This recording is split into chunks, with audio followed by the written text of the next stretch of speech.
ಆಜಿ guys, recently social ಮೀಡಿಯಾದಲ್ಲಿ ಒಂದು ವಿಡಿಯೋ ನೋಡ್ತಿದ್ದೆ. ಆ ವಿಡಿಯೋದಲ್ಲಿ ಒಂದು ಪರ್ಸನ್ ಹೇಳ್ತಿದ್ದ, ಸೊ ಇಡೀ ವರ್ಲ್ಡಲ್ಲಿರೋ ರಿಚೆಸ್ಟ್ ಪರ್ಸನ್ಸ್ ಎಲ್ಲರೂ ಕೂಡ ಅವರಲ್ಲಿರೋ ಇನ್ಕಮ್ ಒಂದು 50% ಪೂರ್ ಪರ್ಸನ್ಗೆ ಕೊಟ್ಟರು ಕೂಡ ಅವರು ಕೂಡ ಫೈನಾನ್ಷಿಯಲಿ ರಿಚ್ ಆಗ್ಬೋದಲ್ಲ, ಗ್ರೋತ್ ತಗೋಬೋದಲ್ಲ ಅಂತ ಅವನು ಹೇಳ್ತಿದ್ದ. ಸೊ ಬಟ್ ಆ ಪರ್ಸನ್ ಮೈಂಡ್ ಸೆಟ್ ಅರ್ಥ ಮಾಡ್ಕೋಬೇಕಾಗುತ್ತೆ. ಅವನ ಪ್ರಕಾರ ಸೊ ಯಾವಾಗ ಒಬ್ಬ ಪೂರ್ ಪರ್ಸನ್ ಹತ್ರ ಅಮೌಂಟ್ ಇರುತ್ತೆ, ಯಾವಾಗ ಅವ್ನು ರಿಚ್ ಅಂತ ಅನ್ಸ್ಕೋತಾನಂತ ಅವನ ಪ್ರಕಾರ ಇರುತ್ತೆ. But according to financial knowledge, ಒಬ್ಬ ಪರ್ಸನ್ ರಿಚ್ ಪರ್ಸನ್ ಆಗೋದು ಸೊ ಫೈನಾನ್ಷಿಯಲ್ ನಾಲೆಜ್ ಇಂದ, ಐಡಿಯಾಸ್ ಇಂದ, ಮೈಂಡ್ ಸೆಟ್ ಇಂದ.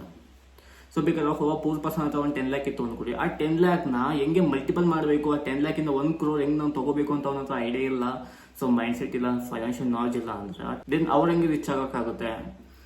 So moral of the story, ಒಬ್ಬ ಪರ್ಸನ್ನು ರಿಚ್ ಪರ್ಸನ್ ಆಗೋದು ಮೈಂಡ್ ಸೆಟ್ ಇಂದ, ನಾಟ್ ಮನಿ. ಮನಿ ಒಂದು ಲಾಕ್ ಆಗಿರೋ ಒಂದು ಬೇಗ ತರ.